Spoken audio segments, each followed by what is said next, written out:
Hey, everybody, you're listening to and watching Comic Book Bears podcast. I'm Bill Zanowitz. I'm Steve Morey.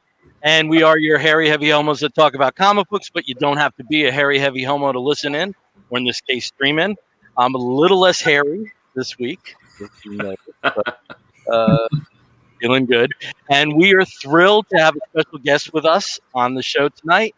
For the first time, we have Sean McArdle with us. Sean is a writer, artist, and college professor based in Canton, Ohio. Over the past 10 years, he's worked for a diverse array of publishers, including Image, Arcana, and IDW. He juggles his time between being a comic creator, a commercial and video music director. He's full-time in-house multimedia director at a manufacturing company and is also an adjunct professor at Kent State University.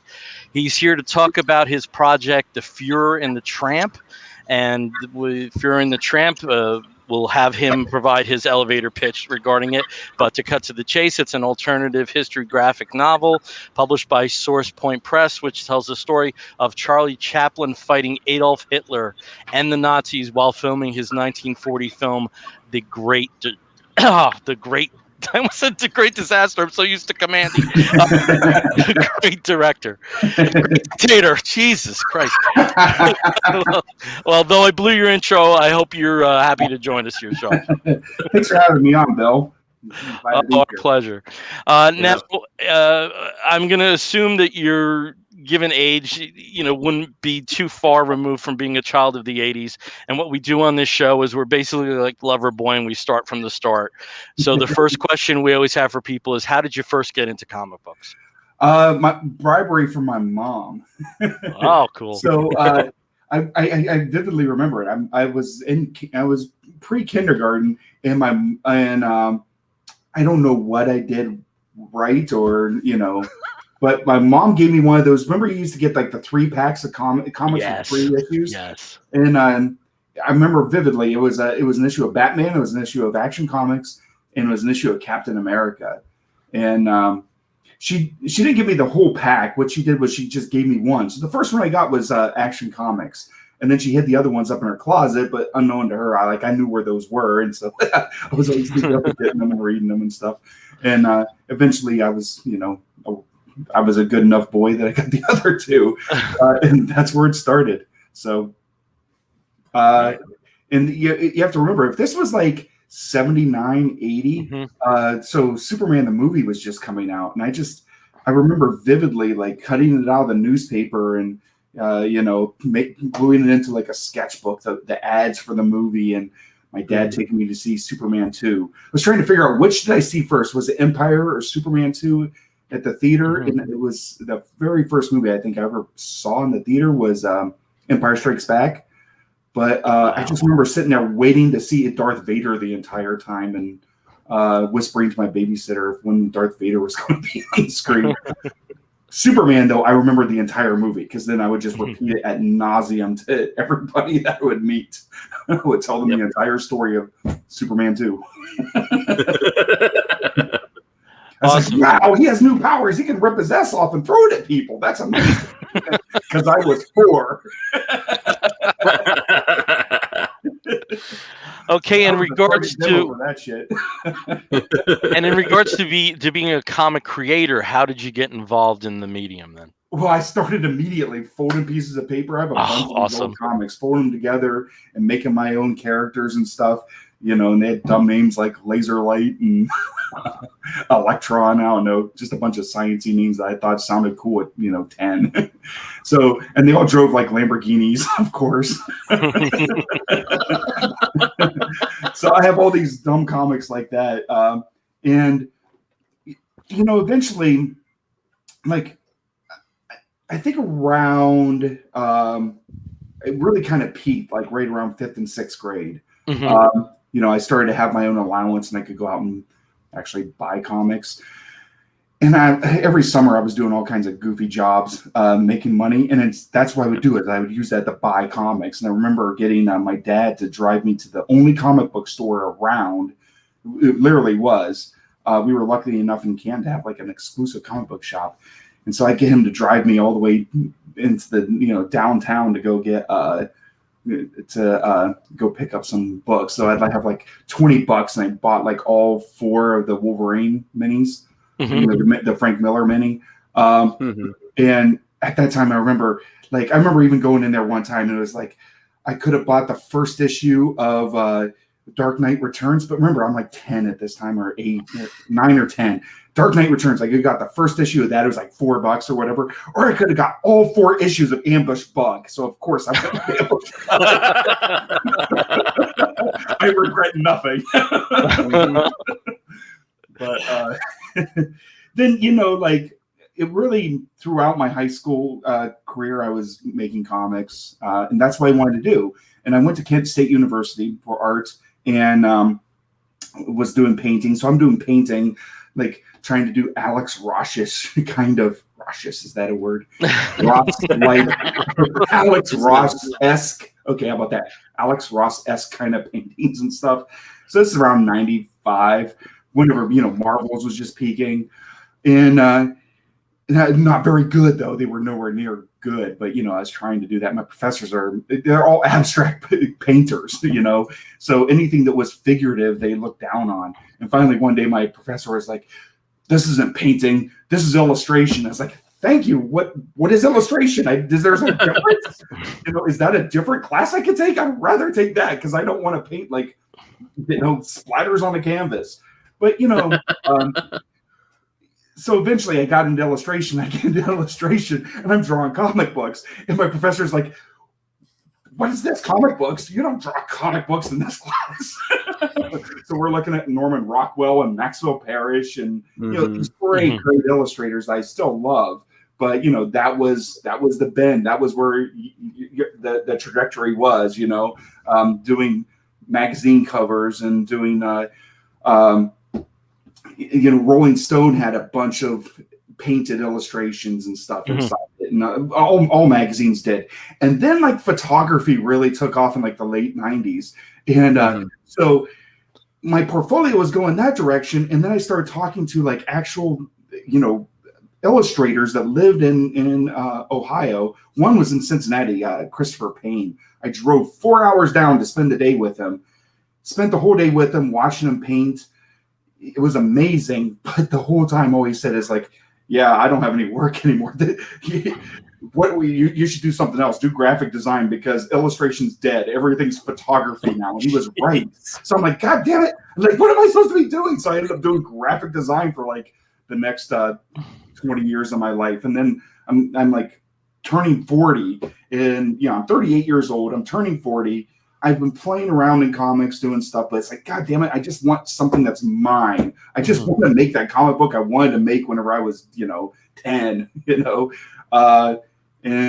that was Fuhrer and the Tramp. I started looking for a bunch of different things that I could do. At this point, I had been like doing like one issue and doing a synopsis and then send that around to publishers, and either getting rejected or worse, not hearing a damn thing. And that's the worst thing, is not hearing anything. Because you don't know, it's just sitting in a slush pile or thrown away. And, did they even look at it? Or was it so bad they didn't even want to send me a rejection? So getting nothing. Because I even had,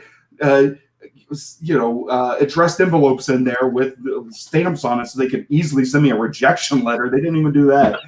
So that was really discouraging. And so finally I decided, I'm just going to finish the damn thing. All that I want to do this for me. I'm making a book for me, not for printers, not for publishers, not for anybody else other than myself. And this is the book I made. And I decided just to change my view on what I thought success was. So it wasn't being published. It wasn't about getting nominated for Eisners or getting a job at Marvel. The whole barometer of success for me was to finish this thing and hold it in my hands and sit there and read it and put it on my bookshelf and look at it and have this thing that I finished, that I made this thing that I care about, that I like, and I made for an audience of one, myself. And that's what I did. And getting that book the first day, open up that box, point out that book and holding in my hands, it's the birth of my 2 daughters and then that. So Okay, well, you have it as your backdrop there. And again, congratulations on the webcomic nomination for an Eisner. That's amazing. Thank you. And it's a really interesting trajectory that you had from webcomic to something physical to now a collected edition. But you are here to promote the collected edition. So in terms of an elevator pitch, Reader's Digest version about the Fuhrer and the Tramp, why don't you provide to us what the story's about, since it's from it's about the burning bush here.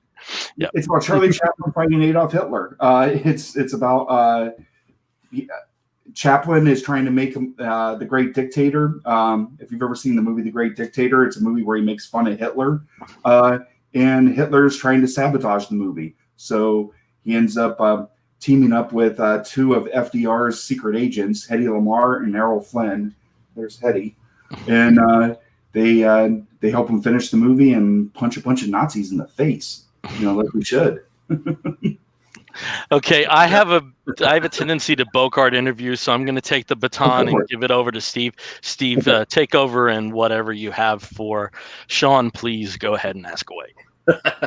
Well, obviously, one of the great things that I love so much about being able to interview guest writers, artists, etc., people who are guest creators that come on the show is I get to read their work, and I absolutely love this. I think it's great.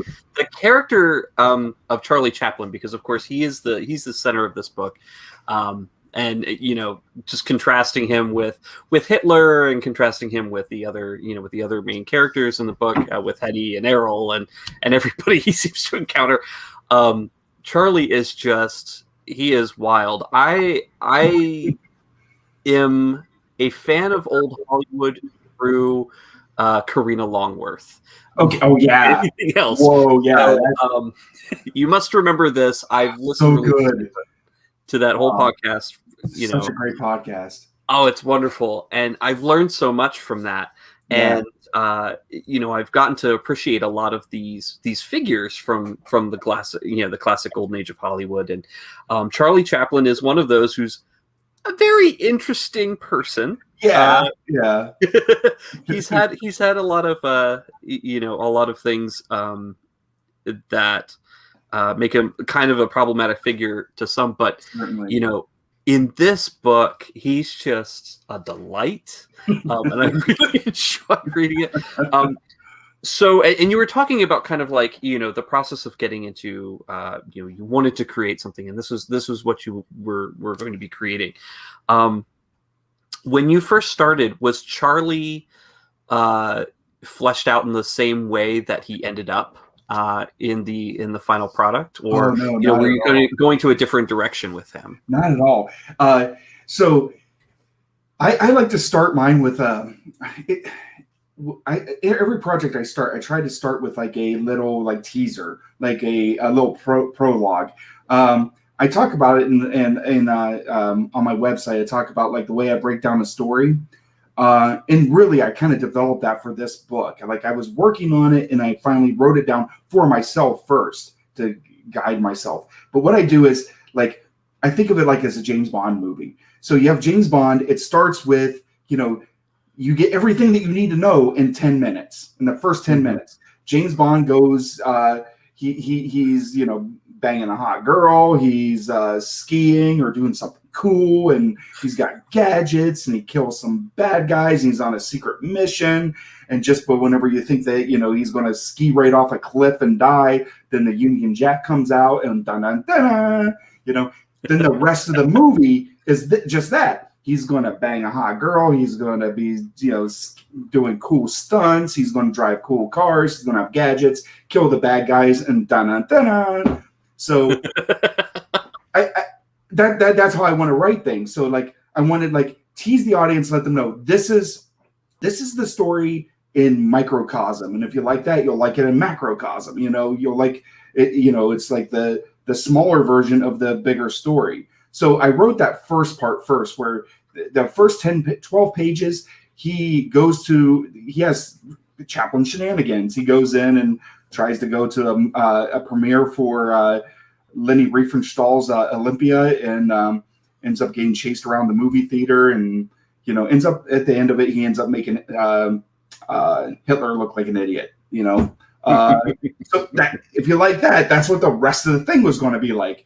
He's going to get involved in some shenanigans. I really like the a mousetrap kind of constructed storyline, like where this happens and that happens and this happens and that happens, which kind of fits Chaplin's kind of his physicality.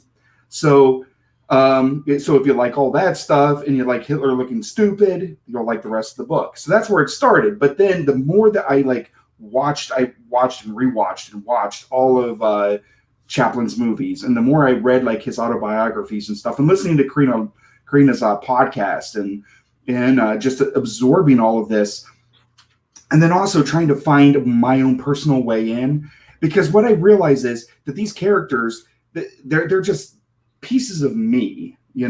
I'm not really tapping into them because I can't really know the true Charlie Chaplin, but it's a piece of me, and so I try to connect with that and try to realize, what is this piece of Chaplin that I'm connecting with? And one of the things I realized was, so in the whenever, it's interesting, it's in 1940, it's 1939, 1940s when they're shooting. So right whenever Hitler invades France, they're in production whenever that happens. And at the same time, Chaplin's been doing has been doing, his last two movies were silent pictures, even though silents are kind of dying. He's the only guy doing it anymore, even though Modern Times is kind of a mix of both. So he has to evolve and he has to change. Also, he was turning 50. So he's turning 50. His best friend, Douglas Fairbanks, died that same while they were in production. I couldn't find a way to fit that into the script. I really did want to get that in there. But he, so his best friend dies. He has to completely, basically give up the Tramp. He never does the Tramp again after Modern Times. And so he creates, the Tramp can never speak. So he has to create a whole new character. And this is the first time that Charlie's actually speaking on camera. So there's all of these things, all of these changes that he's going through. And here I was turning 40. I was really tired. I hated where I was working at the time. I was kind of newly divorced, and my life was in that kind of flux too. And then we don't have Hitler invading France, but we have our own dictator trying to take over America at the same time. And so all of these things are just kind of feeding into me, so I can find my way into Charlie through those and find my connection from that. And then whenever I started writing Charlie, then it just became those other aspects of myself. And I found that with all the characters, that I would find those aspects of myself inside those characters.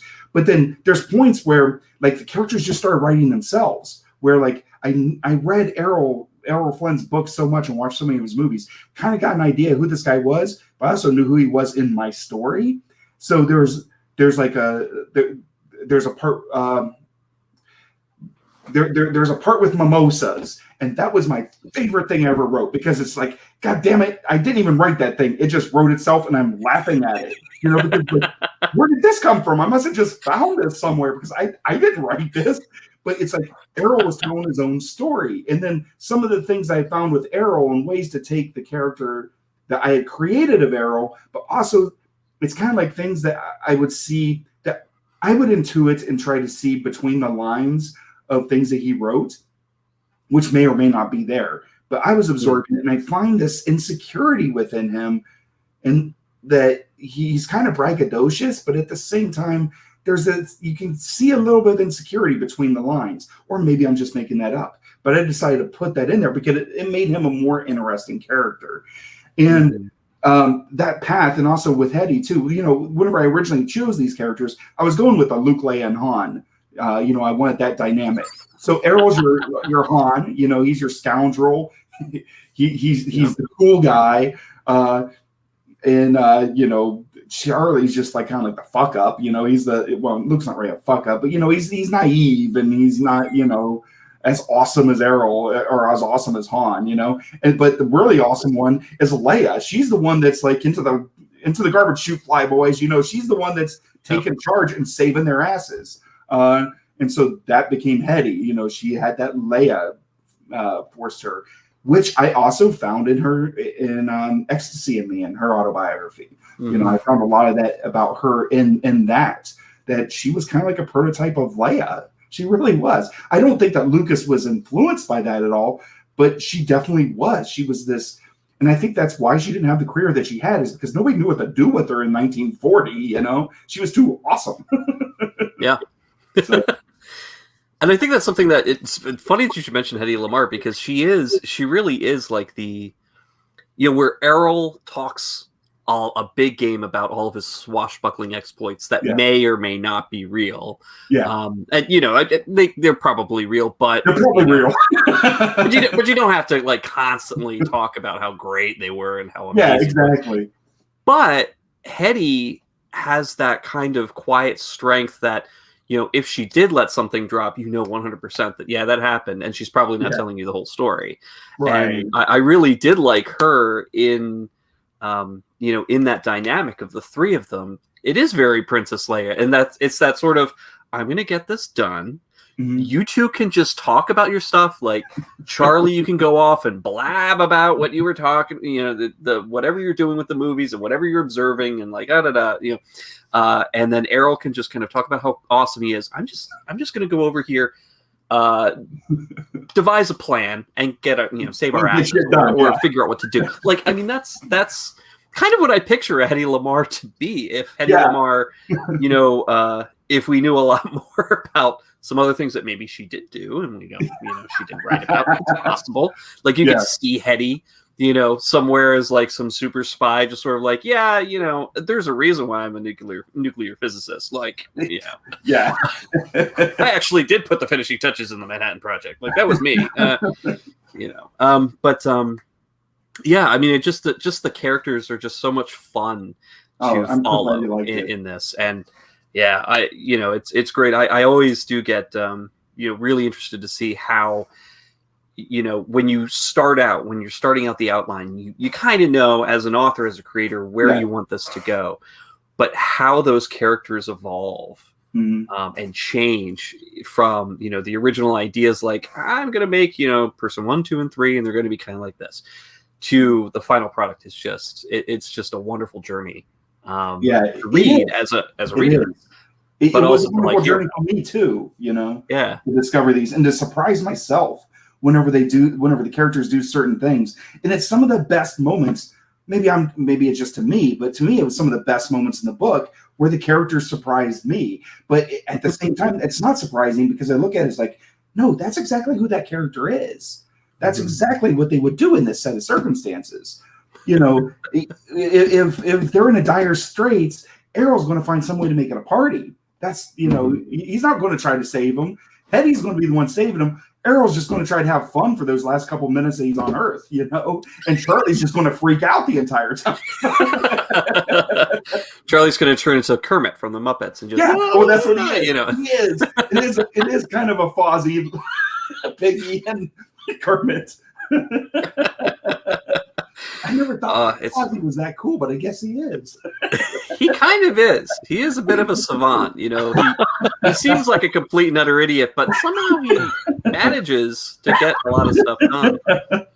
One of my favorite scenes of Fozzie, and this is total non sequitur, but my favorite thing that I've ever seen of Fozzie was him when all the Muppets broke up in Muppets Take Manhattan, and they all go back to wherever their homes are, and here's Fozzie sitting in a cave surrounded by other actual bears, and they're all trying to hibernate, and he's got his little teddy bear, and he's like takes his hat off and like smooths his fur down, and he's just kind of sitting there with his little teddy bear. He's like, does anybody have any like magazines? Like, and he just gets bored. He's like, why are you sleeping for 6 months? This is stupid. And then but that's Muppets.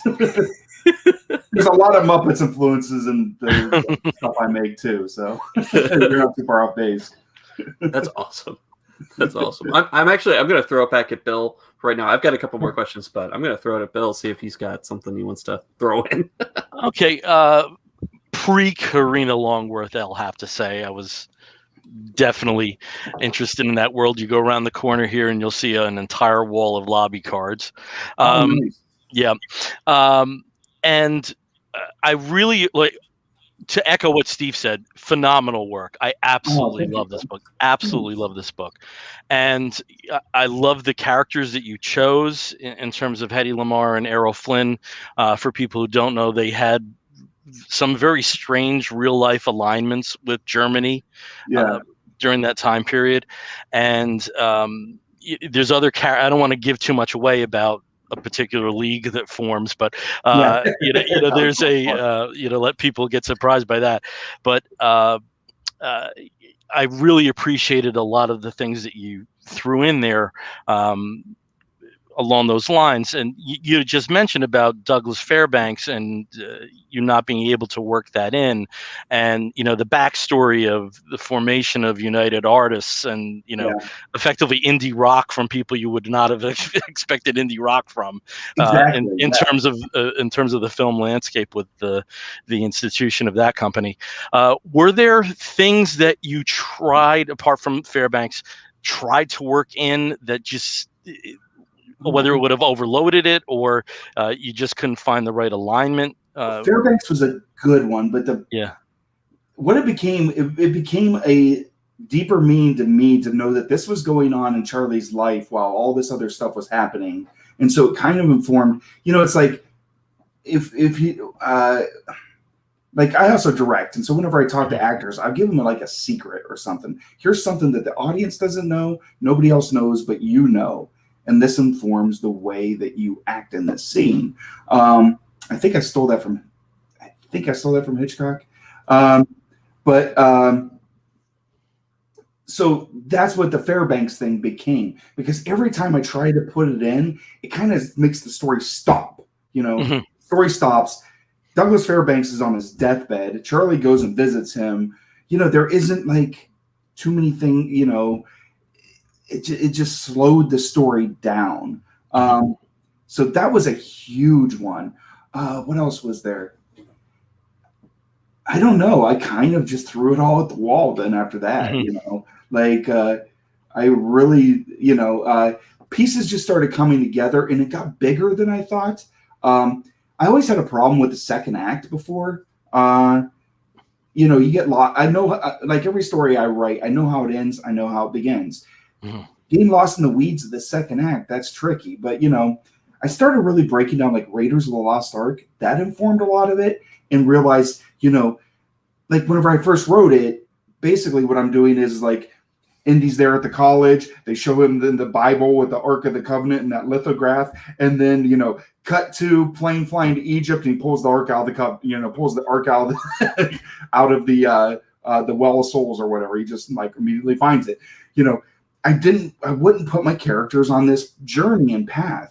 And, I wouldn't have them go meet Marion in Siberia and, find the little thing that like, or whatever, that little crystal thing that he takes down and shoots the beam of light down to find out where that is. And, his monkey dies because of bad dates, and Marion gets fake killed, and that whole journey that they go on, I like would skip all that because I know where my ending is and know where my beginning is. And I wouldn't do that weaving. So the more I would like take apart Raiders, I kind of started to understand how to take them on that journey. And so whenever I would do my research, anytime I would find something such as like the Zaka, it's like, okay, I've got to get them on that. And also, Dexter, you need to learn how to draw some boats. I'm going to make you draw a boat, goddammit. I would getting stuck into that. Or getting into those pieces and kind of pushing myself into those different areas in different places where they end up, even though it doesn't make logical sense with the timeline. But yet you still want to see them. Like if they're there, you kind of want to see the blitz, right? You want to see that happen. You want to see that. You want to see that shit. You want to see that, right? If we're going to do it, we're going to do this. We're going to take them there. We're going to have planes, trains, and automobiles. We're going to do the whole thing. And so I other than Fairbanks, there was nothing that I could think of. There's a tiny little things, but all those will be in the sequel. Oh, okay, awesome. Good to know. You also had annotations at the end of the book. Yeah. And, as you're going through the book, I mean, there's a lot I caught. I mean, there's some really cool allusions to classic comic book covers. There was one to a 90s film that I never would have caught. So that kind of blew my mind. And wait a minute, which one? I got the soundtrack. Yeah. Oh, one of my favorite movies, dude. One of my favorite movies. Love it. That was me reaching over here. Oh yeah, definitely. I never would have caught that. And I just love that that you throw so many things into this mix. What made you decide that an annotation might be beneficial? An annotated section. Because I'm making the book for myself. Okay. I'm my first audience, so I like that stuff. Like, I have. Not only do I have Watchmen in various different printings, I also have the Watchmen annotations, and I also have the other book is like, what is it? The Making of Watchmen. Where it's right down there. It's down the bottom shelf. Mm-hmm. Yeah. What is it called? Oh, Watching the Watchmen. Watching the Watchmen. So I have that. I love reading those things. I have the annotations for Sandman. I love reading that. And I just figured if people dig what I'm digging, they'll probably like to read this and kind of see where I was coming from, and kind of I'll tell you where all the Easter eggs are because I could never be a magician. It's like I would do the trick. I'm like, hey guys, I'm going to show you how I did it now. I would be David Copperfield making the Statue of Liberty disappear. It's like, no, hold on. Let me show you what I built. It's pretty freaking cool. It's this whole rotating thing. This is how the trick was done. Okay, now, and with this particular project, you're the creator, the writer, the letterist, the colorist, but you didn't do it all. You didn't do it all yourself. So why don't you tell us a little bit about your cohorts in this project, Dexter and John? Yeah. So, it's going to be conspirators given the terrain that this covers. Yeah. Well, John Judy is he's one of my best friends. Known him for a long time. He just got his doctorate at Kent State. He's smarter than I am. So if I want to work with somebody, I want to work with somebody smarter than me. Same thing with as Dexter. If I want to work with an artist, I'm going to work with an artist that's better than me.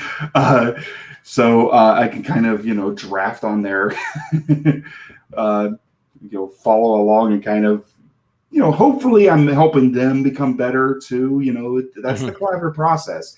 If you're pushing each other, and I felt like I could do that with both John and Dexter, is kind of push them to do things that they wouldn't normally do, like Dexter drawing boats or airplanes, or I realized that Dexter's was getting really good at expressions. He's doing something that I can't do very well, which is take a character and show a multitude of different expressions. And so I started just making him do that because it just would make me laugh. It's just like, let's see how many different faces that Charlie Chaplin can do. Just stack them up side by side in a Calvin and Hobbes kind of Bill Watterson style, where Charlie's just making faces for half a page, because it makes me laugh. I think it's funny. And I just want to see, it's like, how hard can I push you till you break? Can I get to a point where you can't make any more faces? Can I get you to a point where it's like you can't draw any more like ship masts and ropes and stuff? Where is your limits? And I still can't find them with Dexter. It's amazing. Same thing with John. It's like there were scenes where it's like, okay, he thought it should just end here, but I always say that my terminology, because just the way it feels like a scene is pregnant. It feels like there is more in that scene, and we haven't given birth to that scene fully yet. And I think there's more that we can deliver from that scene, and then so dig down a little bit deeper and deeper into that scene to mine it for everything that scene is worth, and try to get as much from that scene as possible. And a lot of times I think that that we were going past where John would want the story to go, but I think we found something like comedy gold or some deeper insights in the characters, but going beyond typically you're supposed to start a scene late and end it early. Sometimes I just want to linger in this scene a little bit and see what happens. Where's it going? How's it going to twist? Where's it going to go? And it's kind of a challenge myself too, and see like how many different ways can I, work through this scene. And then also we both have our own talents. Like John sometimes is really good at, not sometimes he's really good at like putting together finding these moments of gravitas and finding ways of taking the characters and really getting like great dialogue out of them. And like there's a whole scene with FDR where it plays along with this balance. It's a tightrope walk of trying to keep it funny but yet serious and keep it respectful of both Charlie Chaplin. Well, not so much Charlie Chaplin. I do all kinds of shit with him. But you got to be respectful of FDR. And how far can you take that before you're not being respectful of him and yet allow him to be witty, be funny, have his own like little character arc. And in that scene with him was great. And then we call back to him at the end. Little spoiler, we bring the FDR back into it. So I just let John handle that part because John is a huge like FDR nerd. Like he has a bust of FDR in his living room. I'm not joking. So he has an entire like two shelves on his bookshelf of FDR biographies and stuff. And we just talked last week for like 2 hours about the new one he's reading about FDR and Churchill, which is fascinating. So I knew that he was the one to write those scenes. But then at the end of the book, I just let him write those, and I'm expecting more of that. And he just makes him out to be a dick. It's awesome. It's so funny. I would have never thought to take FDR in that way. I would have never thought just to make him a dick, a pompous dick right there. And it's so freaking funny. But yet it's still respectful. It's still, it's still kind of in character and stuff. And that's the collaboration. That's what I love, finding those pieces. And also with Dexter is just like every morning whenever I'd open up a new email, it was like a Christmas morning. So it's like, what is this? 192 Christmas mornings, It was wonderful. All right. I still have more questions, but I'll throw it back to Steve for now. Well, I'm going to go and actually, I'm going to throw it back to Bill. No, I'm actually just going to linger. I mean, like you had said, linger at a scene. I really like hearing about this kind of collaboration, and knowing that you have, you have that history in film and directing and understanding, kind of how scenes work in motion pictures. You've got old Hollywood characters here. You've got, one of the main plots, of course, is him making this film. How do you think your sort of understanding of how a film works and how the production of a film works and how a film flows narratively informed sort of how you three were working in creating that same type of almost motion picture feel in a static medium, and essentially a static medium with comic books, but still there's the motion that's visible in it. Yeah, it's implied, and also when you have those, like you had mentioned about the multiple, changes in facial features, or sort of like those panels where there is, like moment to moment kind of motion.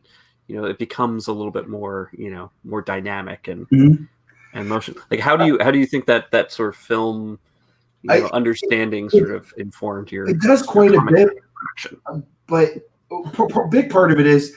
There is some great writing on comics. Bendis did a great book. Of course, Scott McCloud's book is fucking amazing. Eisner's book is great, but there aren't these books that are like really gets down to the nitty gritty nuts and bolts and details like a screenwriting book does. And so a lot of my writing is reflected more in like screenwriting books I've read. So I think that would be a little bit more of it. But everything from Sid Field and John Truby and Story, Robert McKee, and Blake Snyder, just taking all of these and putting them all down. And then also stuff like Poetics by Aristotle, and taking all those and like finding all of those pieces and trying to figure out how to tell a story through those. And that helps me break it down to like arc structures. So then I started breaking my comics down to arc structures. So if you have a 5-page or 5-issue series, break that into 3 arcs. So first issue is first act, second, third, and fourth, middle act. Last issue is final act, is third act. So then within those act structures, you realize like issue 3, halfway through issue 3, you need to have your midpoint. That's where they go on the Zaka. You've got to take the action and kind of, you don't turn it completely. You just do a little like adjustment.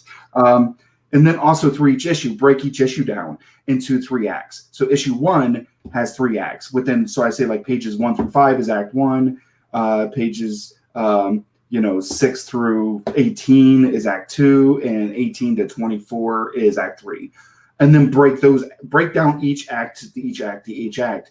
And so working, like you said, was with collaborators, we would have like a Google Docs and I would just lay it all out, and I would already have this tree made up of like where things needed to happen. Now, I never worked that way before. I was always like resistant of working with an outline, but this time I decided to try it, and I freaking loved it, because what I could do is I could just easily plot out this book and say like, these are the things that need to happen. Bam, bam, bam, bam, bam, bam, bam. And then if John had like an evening that he could work on it, he could break down, a couple pages and break down this scene and know like where this scene needs to start and end and where it needs to go. And, each page would just have like a couple lines that says what happens, and then, I know what my strengths were too. And one of the things I really did, and it's in reference to something you were talking about a couple weeks ago about like comic books that film properties that were trying to be pitched and they turn them into comic books. Mm-hmm. You were talking about this. Yes. Yeah. I wanted to throw my 2 cents in on that, and you did talk about, I was like, you could tell which ones like really like love the medium and did a little bit more and actually embrace the medium. Here, I really wanted to go. I mean, we're kind of edging out of the 2000s, which everything was widescreen comics. You have Brian Hitch and Ultimates, and you have this, comics as storyboards and comics as pitching the movie. And I wanted to embrace the medium and do what the medium could do best and do what was best for this medium, not what was potentially going to be a movie. Instead, it's like things that could only exist on the page, because comics work different than movies. Comics just aren't storyboards that are laid out, because like you were saying, it's static. The action happens in your head.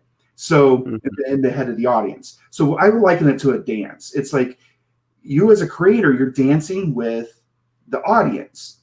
You're doing this both as in filmmaking, but you're also doing it in comics. You have the creator and you have your partner, the audience. And so the audience has to bring a certain level of panache to that dance too, right?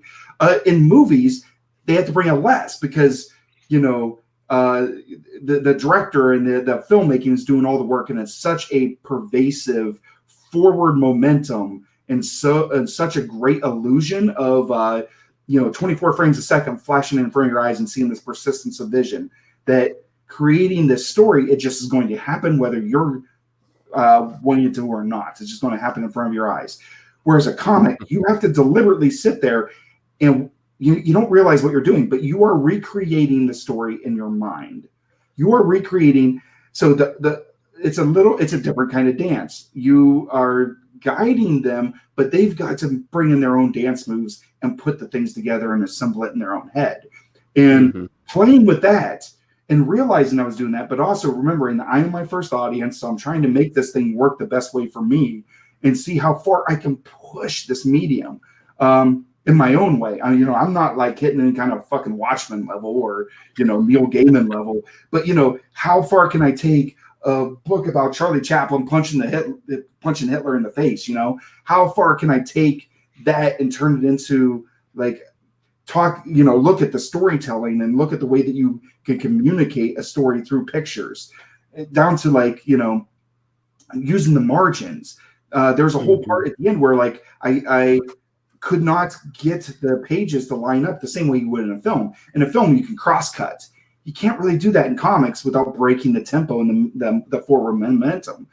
And so I took a cue from one of my favorite artists that doesn't get the credit he deserves as a comic brilliance, a genius, which is Sergio Aragonés.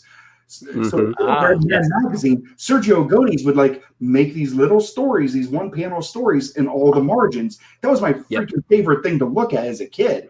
Not only because it's cool, it's like this little hidden art in the margins, but also it's like every once in a while you could see like a little little boobies or like with two little nipples, as a 10-year-old, like he's naked, I'm getting away with something, Mom and Dad don't know because it's in the margins, Yep. But then just taking that and how can I fold that into the storytelling, So I have the plot B going one direction. The plot A has to keep moving forward. But so can I take the plot B and instead of cross-cutting, can I just stick it in the margins? Can I make it work in the margins? That was a bitch.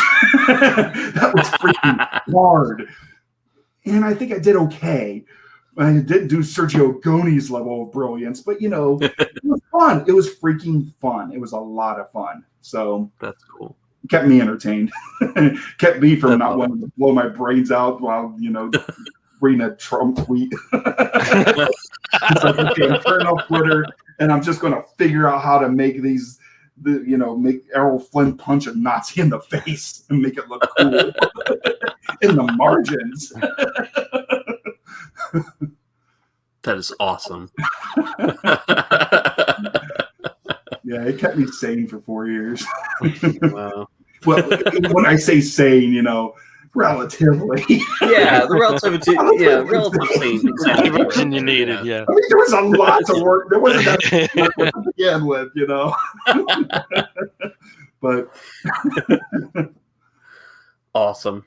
Well, hey, Bill, back to you. Okay, great. Yeah. If people have ever seen The Great Dictator, there's an amazing section towards the end where Charlie Chaplin breaks the fourth wall and he has this impassioned plea for freedom and peace. And, as you said, he, had worked in silent film. So this is probably, at that time, the first time anybody had ever heard his actual speaking voice. Yeah. And not the Barber character.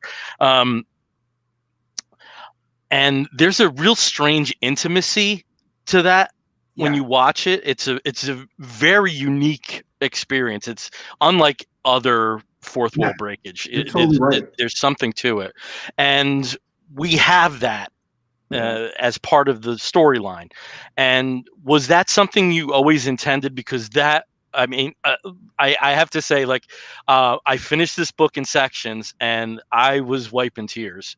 And these are words I've been familiar with before. And, how that is presented in that story it really knocked my socks off. Awesome. I was wondering, was that always an intention from the time that you conceived this, that you were going to have, that sequence represented? Yeah, it was totally the inception. That was the end goal. That was the finish line. You're right. It is such you get that speech sometimes, like making the rounds on Facebook or whatever. Mm-hmm.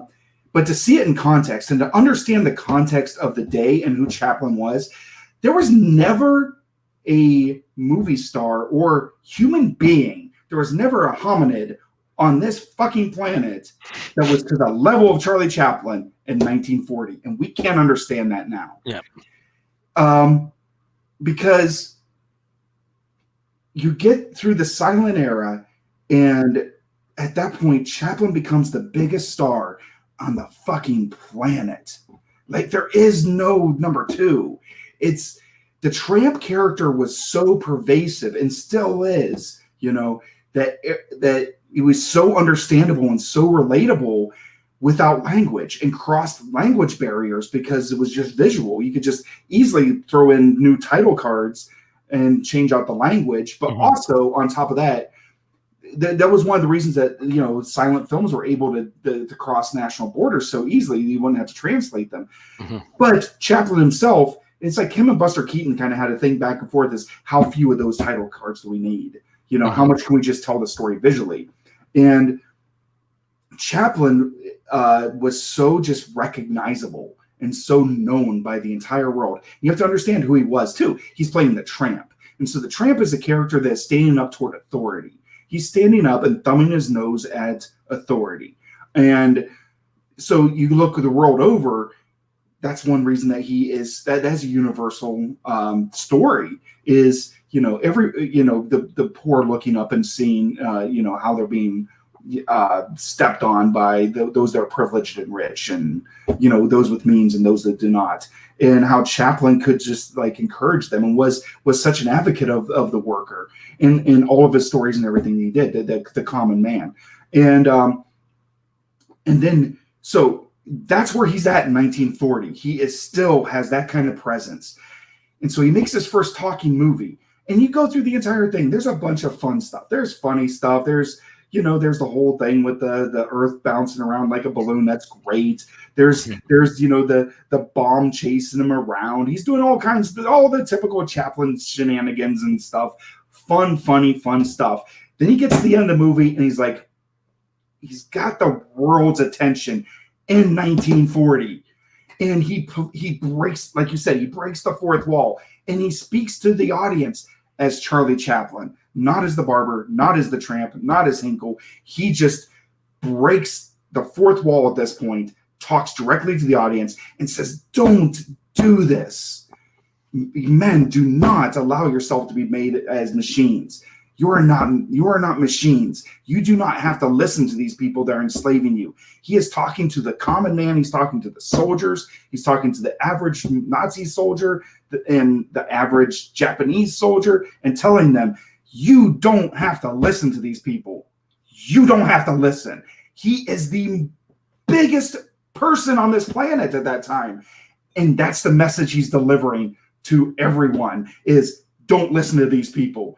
They don't have the power. You have the power. Don't listen. And God damn it if everybody didn't listen to him. You know? God damn it if everybody didn't just listen to him. They could have put down their guns, and they didn't have to listen to those fuckers, because the only power that they had was that people followed them. And if people didn't follow them, they had no power. And Chaplin knew that. He knew that. And he implored them in that speech. One of the greatest speeches in fucking human history. Up there with the Gettysburg Address and every other freaking great speech. Up there with Martin Luther King's speech. Is Chaplin's speech. And I wanted to pay homage to that. That was the whole reason for the book, was that. And there was one page that I knew at the beginning that I wanted to do, and I wanted to work toward that. And what it was I wanted to use the word balloons and use Chaplin's speech to create a noose around Hitler's neck. I wanted to choke Hitler with those words. And I don't know if I pulled it off, but I tried. I tried the best that I could. Oh, brother, you pulled it off. Believe me, I'm welling up again with your passion about talking about the sequence. Oh, brother. This is going to seem like such a shallow transition, but I think it needs to be said here. Yeah. I think we need to bring it down a notch, right? Yeah, and I have to say, when you said the sequel, this heart grew 5 times. Very happy to hear that. But in terms of other things that you're involved with, you know, in your bios, there's other comic projects listed as the Wolves of Babylon, and Sonic Euthanasia. So can you just give us, you know, very quick script about what those are about? Sonic Euthanasia, I've been working on forever. I've been working on it ever since I was in college, at least. And it's completely irrelevant by now. That, you know, the world has moved past it. I've moved past it, but it's still there in my head. And I fucking love that title. And it's awesome. If I ever get a chance that I can sit down and draw my own book and do that, I'm going to do that. And here's the thing. I have like 12 false starts with that book. And I'm looking at all these pages that I've drawn. Pages I drew whenever I was in college, pages I drew in my mid-20s, pages I drew in my 30s. And, you know, like I can see the evolution of my art style. And I keep like drawing some of the same sequences over and over again and keep rewriting it and keep adding things and taking things away. And it's this story. And then, so what I want to do is, I know this is wacky. I want to make my blankets basically out of it. What it is, it's going to be, it's going to be autobiographical kind of. It's going to be about me making that story and never being able to finish it. Think about all these people that that are great storytellers, but never finish that fucking thing. And that's been me most of my life. It's like, and all of my friends know all of the plot beats of Sonic Euthanasia. If you're a close friend of mine, you know that. My best friend, Dan, I've known him since, we were teenagers, and he's known it since, way back in the 90s, And so he's seen all the iterations. And that's kind of it, is me continuing to tell, and the story is going to be me telling him that story over and over again as we grow older and as things change and as I have kids and as he goes off and does this and I go do that. And, our lives keep changing and the story keeps changing. But every time we get together, I'm telling him more and more about this story reflected in the pages of that era that I drew. You know what I mean? Mm-hmm. That's what I want to make out of Sonic Euthanasia. That's the only way it's going to be relevant anymore, because nobody fucking cares about Gen X anymore. Gen X is a forgotten generation. There's something circular happening. So, there may be a window where this is the right project. What was his name? Douglas? He was Douglas. Oh yeah, he's the guy. Douglas Copeland.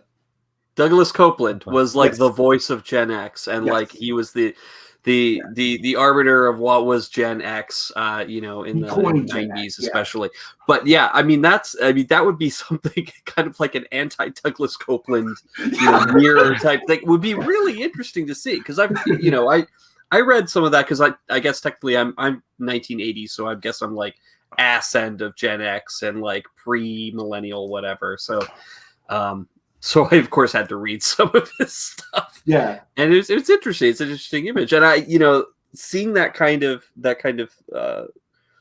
evolution would be really amazing. Yeah, I gotta find the time where I can dedicate, because I can't let anybody else put their hands on this. I've got to do it. You know what I mean? This is me. It's like if Craig Thompson would have had somebody else draw blankets. Yeah, that doesn't work. You know what I mean? It's got to be. Craig Thompson has to draw blankets. It's it's too autobiographical and too close, and it talks about that, because I'm sure you have friends like that, or maybe you're that too. That you have these stories that you keep telling your friends that never get made, and they're going to die with us. These characters are going to die with us and never go anywhere. And how many writers or wannabe writers or creators just never got that. Never left that. And I don't know, maybe there's something wrong with like telling it to your friends and you get satisfied with that, so that you never have the desire and need to actually put it to paper and make this thing. And then time passes by that story, but that story keeps morphing. And then eventually that story just dies with you, because you never did anything with it. And how Gen X is that? Yeah, no. That's yeah. I think I saw that Jim Jarmusch movie.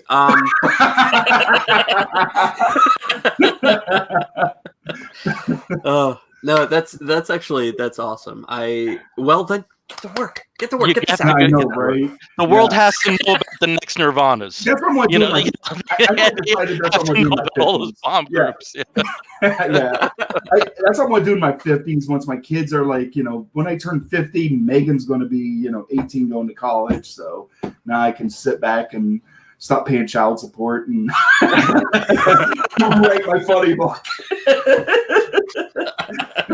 I won't be cool enough to go to the cool bars anymore. I'll be a fucking old man. I could just stay home and write my funny book. I'm already too old to go to the cool bars, but I'm still pretending. I'm going to pretend for 4 more years, 5 more years, 4 more years, 5 more years, 5 more years. Yeah, I'm 45. I didn't do the math. How old am I? But, what year is it? And then Wolves of Babylon. That's a werewolf story. I got to play all the sides of the field, So it's like, it's not werewolf. I want to do for werewolves what Bram Stoker did for vampires. So, okay, think about that. We don't have a literary werewolf story. We don't have, like, if you did like Family Feud and it's like, name a vampire, it's up on the board, it's like all of them are just Dracula. There's nobody else. It's like all the points, they buzz in Dracula next round. That's it. There's no other vampires. Like, what are you going to do? Put that like the Twilight vampire? No. Lestat, maybe Lestat. Okay, it's going to go Dracula, Lestat. That's it. Boom, boom, done. Yeah. But do that for werewolves. Name a werewolf. There's nothing on the board. There's nothing. You can't name a werewolf. I mean, like Lon Chaney? No, that's an actor. American Werewolf in London? No. What is that werewolf? He's not a mascot. He's just, there isn't like this mascot of all werewolves, There isn't this one that like takes the whole genre and you just hanging on that. You hanging on them like Dracula. All vampires have to relate or somehow reconcile with Dracula. You can't make a vampire book without reconciling with Dracula. You don't have that with werewolves. It's kind of a bastard, this subgenre of, but it doesn't need to be. It's just as potent as vampires, and so I kind of want to do that. Yeah, but yeah, it's all pretentious and whatever. It'll be fun. Like I'll do the pretentious stuff. I'll be like Tarantino, where you do the pretentious stuff. But we're still going to see the gnarly stuff. I'm still going to give you some early werewolf action. I'm still going to call in Robbie Rodriguez. He's going to do some stuff. It'll be close. There's lots of blood. Shit's going to go down. Things are going to get bloody. But then we'll do all the pretentious, like, bullshit stuff where we talk about, like, Babylonian werewolves and Nebuchadnezzar and all that shit, We'll talk about We've all seen From Dusk Till Dawn. I mean, that is true. Like, a lot of Tarantino movies, anytime that he collaborates, it is definitely two separate movies that you're watching. You're watching the Tarantino movie, and then you're watching everything else. Yeah, exactly like that. Yep. That might actually be an inspiration. That is so schizophrenic. It's like you can tell which parts he wrote, and then you can tell which parts it was Robert Kurtzman wrote that last part. He was the effects artist on that.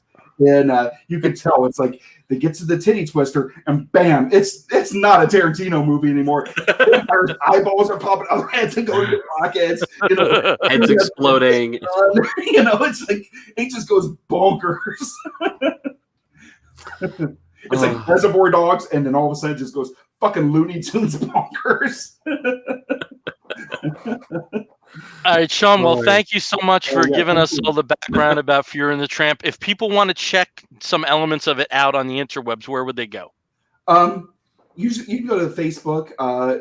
You can look up Fuhrer and the Tramp on Facebook. Also FuhrerandTheTramp.com.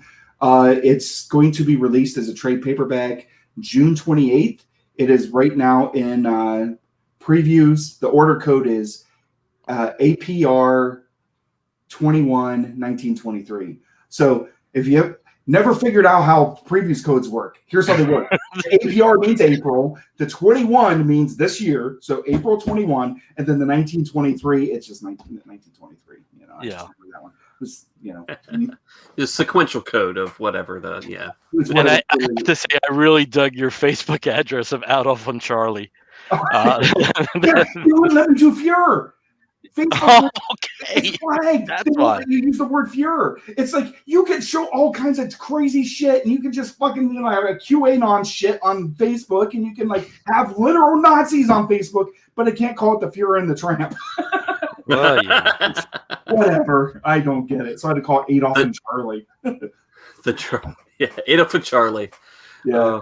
The Charlie Chaplin book, the one. This is not like pro-Nazism. We punch a lot of Nazis in this book and beat the shit out of Nazis and punch mustaches off their faces and shit, and make them look stupid that they really were. It's more like the producers. That was that kind of vibe is what I was kind of going with. It's just. Well, it's also right there in Great Dictator. Hinkle's a complete moron, Yeah. That's what I was. That's the vibe of it is. And really, when you start reading about Hitler, which I did, I read like Rise and Fall of the Third Reich and stuff. They were morons. They were just morons, kind of like someone else. Generally, They're just morons. You don't have to follow them. So, I don't think these are great words to end on. yeah. So, on our show, when we do a show, we have our interview segment first, and then we talk about some current comics. And we would be very happy if you want to stick around. I want to so badly, but I'm looking at the clock, and But well, why don't you get to the book before you split? Why don't you get to the book that you would have talked about? So I went to Kent State University, like I said. I'm an adjunct teacher at Kent State, and so for most of the world, May 4 is about Star Wars Day. May the Force be with you. But if you went to Kent, it's about Kent State. It's about For Dead in Ohio, which is written by Durf Backdurf, who's a fantastic artist, fantastic comic artist and writer. And this book is about the shooting of the killing of 4 students and wounding, I think, of 13 in Kent State during the student protests in 1970. And it's just so scarily relevant. That's what sucks. Is like, so that my Chaplin book is scarily relevant, and this is scarily relevant. And I don't think it was whenever Durf started this, but it is. And it's shocking how I was rereading parts of it tonight. Like I picked it up because I picked it up yesterday because it was May 4 and I was reading through it, and man, yeah, some of it just really, like, I was overcome with emotions reading this stuff and thinking about that, and having been a student and walking across that every day of my life, knowing that. I mean, that as a student there, walking across where those students were shot and seeing the statue that still has bullet holes in it. I went in the 90s, that happened in the 70s. I wasn't even born yet. So, that it's very much still a heavy, heavy blanket. Well, it was in the 90s. It still kind of is now, but it's like a lot of my professors were there at the time that it happened. Some were actually there and got shot at. So it is a heavy moment in Kent, in Ohio, and also in American history. They just freaking laid waste to 4 students. And most of the ones that got shot were just walking to their classes. They weren't even protesting. Yeah. Again, that's a book we have talked about on the show in the past. So fantastic. Everybody, not a third time. And again, the world building that, for someone like Steve and myself, who, basically have no connection with the campus, the terrain that he provided, with the coffee shops and the band that one of the guys that was shot was in, and everything. You got to know these people in a very economic sense. Really. I see these houses. I know that house. Yeah. I hooked up with a girl in that house. I know this house. I went to a party at that house one time. Like I know the streets that he's drawing. I know the water tower, and I see the water tower. I know exactly where he's standing when he made that drawing. I was an art student there. I walked around campus and did a lot of those same drawings. It's completely accurate. It's what's funny is one of the houses is actually Craig P. Russell's house that's in the book. That's really cool. Really, Craig P. Russell lives in Kent. Wow. Yeah, I'm pretty sure one of the houses, it's Craig P. Russell's house. I won't tell you which one, so you can't, go look. Can't go and stalk him. Yeah, I mean, hurry up and finish drawing the rest of whatever Neil Gaiman is writing this week. Have you ever had Craig on here? No, but we've seen him on Growler.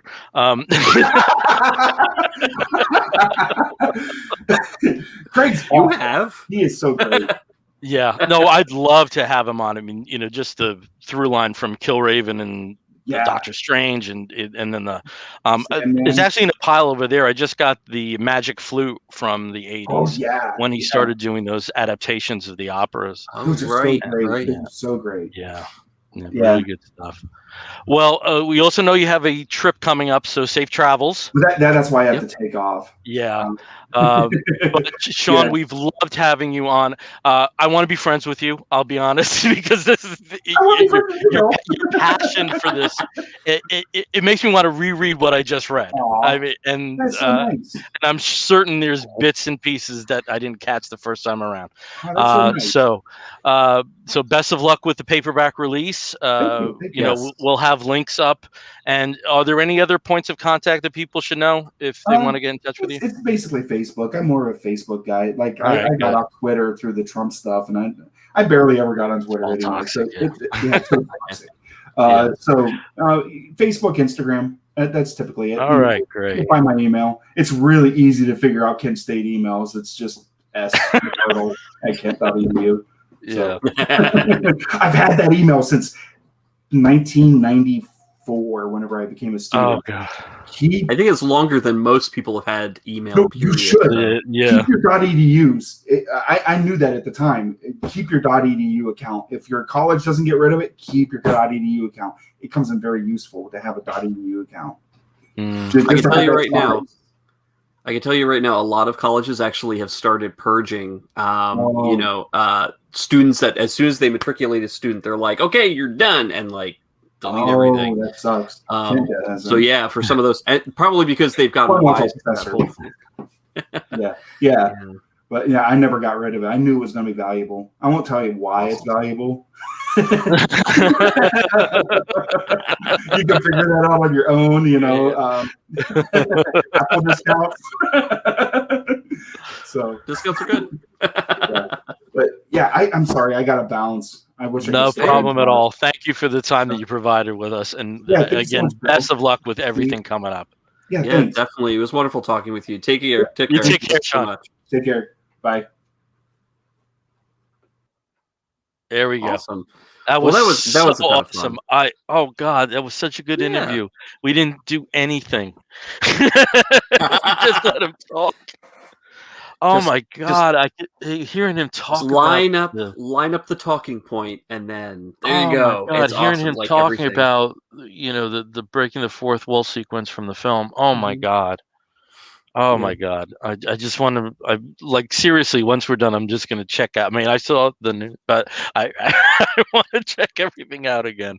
And again, I just remembered that we are video, but it's still an audio release. And the film that we referenced that I had was Jackie Chan's classic Super Cop. Yes. So this is the CD. It has Devo's really awful version of Nine Inch Nails, Head Like a Hole. If you've ever heard it, it's god awful. You have Tom Jones with Ruby singing Kung Fu Fighting. This is like the perfect 90s soundtrack. It really is.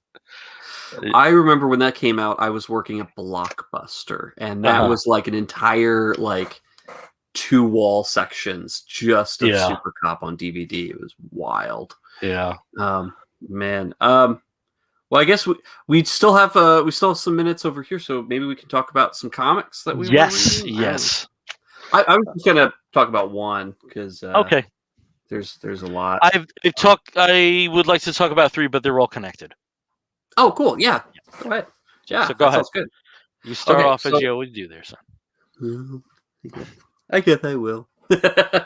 So, every once in a while, I'm one of those people that I tend to know what I'm going to be picking up when I go into my LCS. I've got my pull list, so I know what's going to be in my box.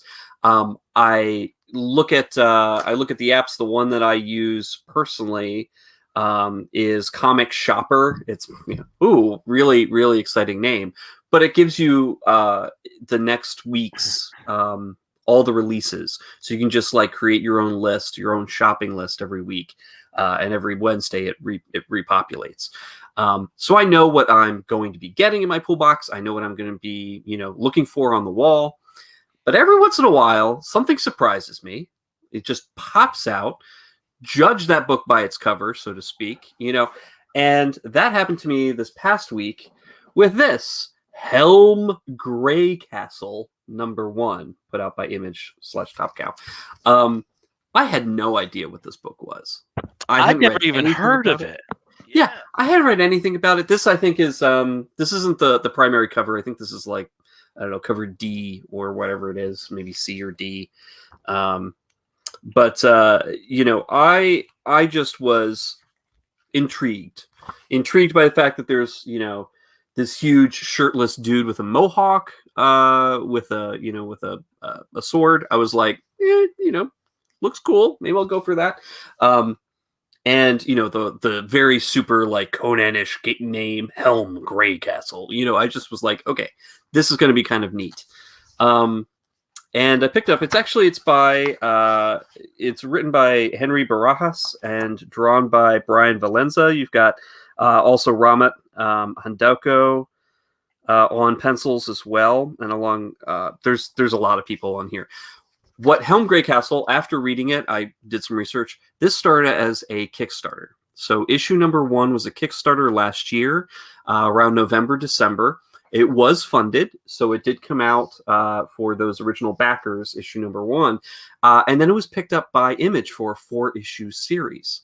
So the interesting thing about this is that the premise is set in I would say, European-style fantasy world that takes place in the Aztec Empire. So in, Middle Ages Mexico. And so the main antagonists are actually Emperor Montezuma III and his court of gods, who are essentially creating a dictatorship and an extended empire through Mesoamerica. Meanwhile, there are also orcs, there are dragons, there are skeleton creatures, there are all sorts of things. And our heroes are in a party, with Helm Greycastle at the leadership, and several other really cool. You've got a dwarf, you've got Helm's mate, who is she's a green-skinned orc of some sort. They have a child. There's a bard. The dwarf is romantically involved with another male orc. And so, so you've got this really cool party of characters here that are doing the usual questing. But then they get mixed up in this, interesting sort of Aztec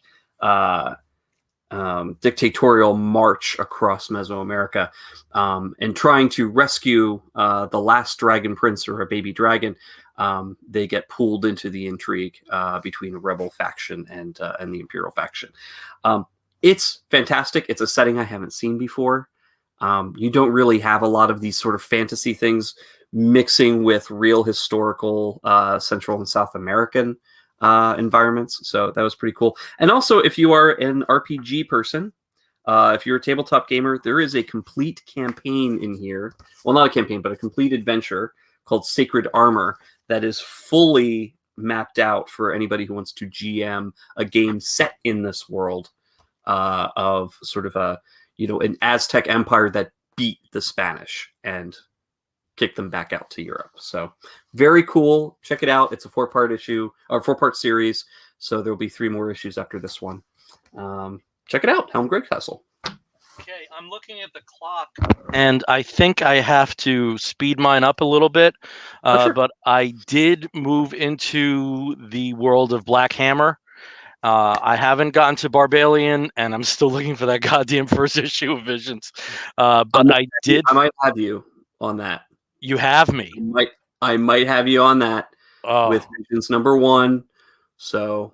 All right. So am I trading that for this with you? No, you're fine. You're covered with this? I think I'm covered with that one. Okay. Because I've already asked my LCS about that, but I think you are covered with Visions number 1. If you're not, check back with me. Okay, cool. Awesome. But again, my favorite version of Astro City on Crystal Meth, Black Hammer.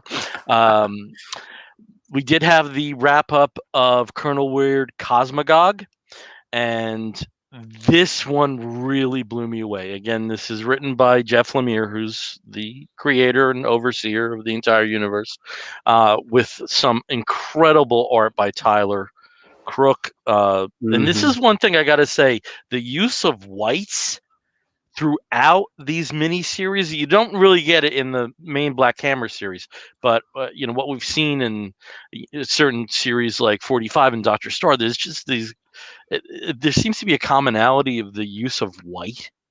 And we have that here. I'm not going to give away what happens that instigates that, but this one really blew me away because the characters in Black Hammer are worlds away from happily ever after.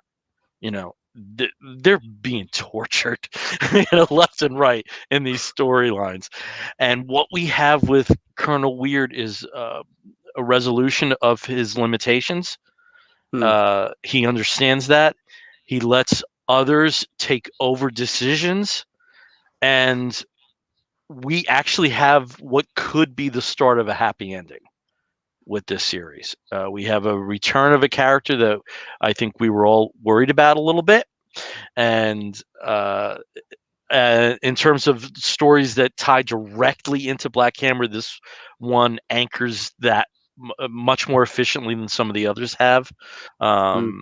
But this is Colonel Weird's fucked up and been fucked, and to see him have a good day, I think is the smile on the face that was unexpected, and I was very happy about that. I also wanted to talk about Skulldigger and Skeleton Boy. This book has had ridiculous delays, almost a full year from its beginning to its last issue, and possibly even more. I'm trying to think, but I think it definitely got hit. It was hard by the scheduling with COVID, but we did recently have the last issue 6, and I finally got to issue 5. And the artist on this is Tansi Zaniak, and again, I gotta say, like this is like this this book is just one that throws you so many curveballs.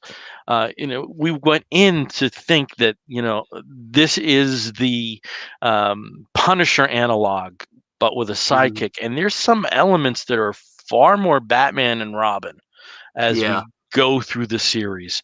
And Ray is the detective. She's right out of Gotham PD.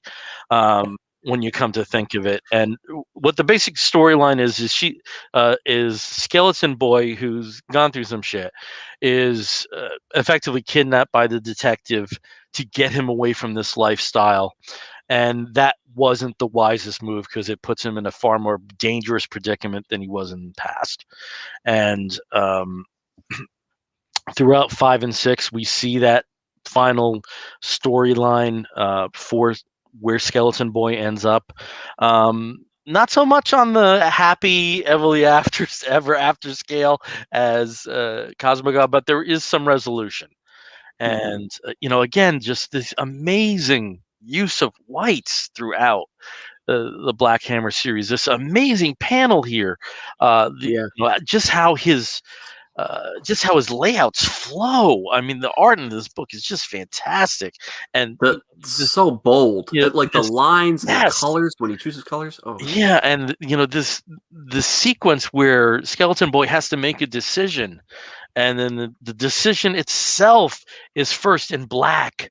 But then in the brightest colors you can imagine. I don't want you to see too much of that if you haven't read it for what his decision is. But again, I have to abbreviate these, but these ancillary miniseries that Black Hammer has birthed, they've all been worthwhile. And so with these 2 books, I'm really glad that I was able to finish those and have a few others to tackle. Awesome. But go read that Black Hammer. It's some of the best twisted superhero stories you're ever going to read. Yeah, definitely. Steve, you have an awesome shirt. Can you just lift yourself up a little bit to show what that is? So I know it's not May the 4th anymore, but I did want to show my Star. But it's my Revenge of the 5th. Shirt. Yes, it is Revenge of the 5th. Yes.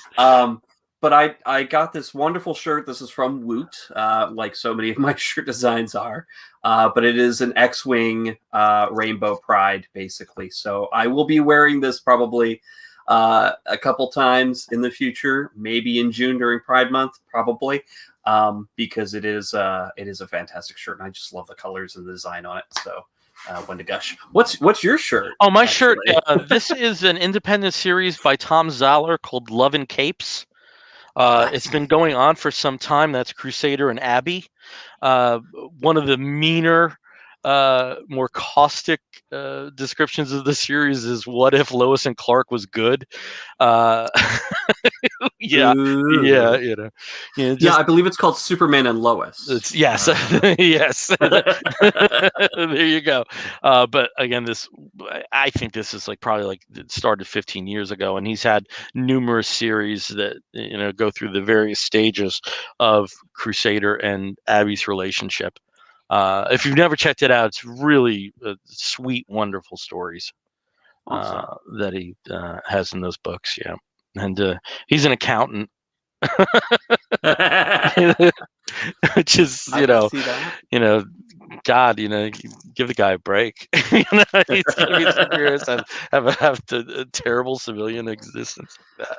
So before we do our wolves, I did want to give recognition to everybody who was able to join tonight. I know we were on a weird night. It was a Wednesday, but it was what time that we could get a hold of Sean, and we wanted to get him. So so for the people who have joined in tonight, we've had Anthony Comito. We also had John Runyon, who joined us very briefly at the beginning because a comic book look is also on a Wednesday night. But he did come back, so he slid back in to tune into the end. So hello again, John. We've also got David Toby as well. Hello, David. It's always wonderful to see you. And he did chime in on Henry Barajas. Yeah, Henry Barajas. Yeah. My friend Vince Tenebra tuned in, so thank you, Vince. Yes. Yeah. Thank you, Vince. So yeah, just wanted to mention everybody who was able to join in tonight because I know it is a weird night for us to be on. and I got my auction books and trivia wins. Oh God, I just love this stuff. But I'm not going to bother you people with that. According to the time, we have to start wrapping up. And when we wrap an episode of the Comic Book Bears podcast up, we do so with a segment we call the Woofs of the Week segment. In the bear community, if you find a fellow attractive, you woof at him.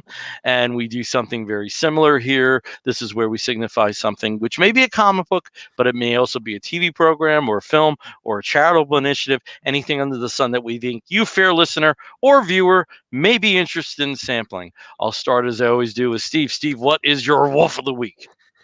Well, my woof of the week is a TV show. Shock. It may not be the TV show that you will be talking about. This one is actually back for its third and final season. And that show is Pose on FX. So it is the final season of Pose. If you've watched the first two seasons, you know they take place at different periods in the late 80s and early 90s, specifically about the ballroom scene following a family, a house of several people who are involved heavily in the ballroom scene. It's very, very big with trans representation, gay representation, queer representation, and especially with the Latinx and the communities of color. So it is an extremely important series to watch. There are a lot of criticisms that can be thrown at it in terms of dialogue and direction. Yes, but it's also extremely important to celebrate this really wonderful show. And of course, the emotions in it. I think there's not an episode that goes by that doesn't have me crying at some point or laughing hysterically. So Pose season 3 just started. It's on Sunday nights on FX, or you can watch it, I know there's a little bit of a weird thing this time around where it may not be on Hulu, FX on Hulu until after the season is done, or later in the season. There's some weird thing with the streaming rights on it, but when it is done, it will be eventually streaming on Netflix and Hulu. So yeah, this season I was especially looking forward to watching because in '94, for a portion of the year, I lived in the city, I worked in the city. I certainly had friends that were affected by the AIDS epidemic, and though my existence was worlds away from ballroom and drag. The general vibe in the city was something palpable. That initial scene in the first episode where you do see the shutdown of a sex club is something very familiar. So thanks, Rudy Giuliani. Yeah. So Dinkin suck too. I'm looking forward to this season, and again, as you mentioned, it is the final season. I don't know how many stories they have left to tell. So this does seem to be a very smart move. So, and also for some of the characters, how much time they have left. You know, well, we're not that far from the cocktail. No. So we'll see what happens. And for my woof of the week, I do wish that Sean had been able to stick around, because my woof relates to classic Hollywood. And this time the woof goes out to this Cary Grant collection from Kino Lorber. Cary is my favorite actor of all time. And just devastatingly handsome in this picture here. It's just impossibly handsome. And what this collection does is it groups 3 films from his period where he was a contract player at Paramount in the 32 to about 36, 37 or so.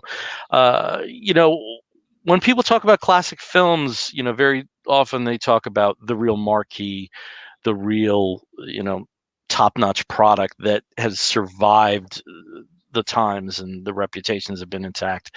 These are not those films. These are films that were programmers. These are films that were part of the factory system, and they have value of their own. And you receive a tremendous education watching these films as well, just as you would seeing something like Gone with the Wind or Casablanca or Wizard of Oz, anything along those lines.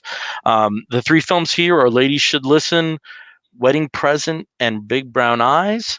And with Kino Lorber kind of being a bit of a mini Criterion, there's some others like Olive Films that are out there that are providing these reissues.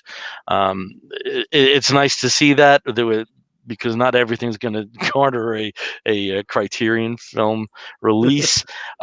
With 2 of these films, Wedding Present and Big Brown Eyes, they co-star Joan Bennett.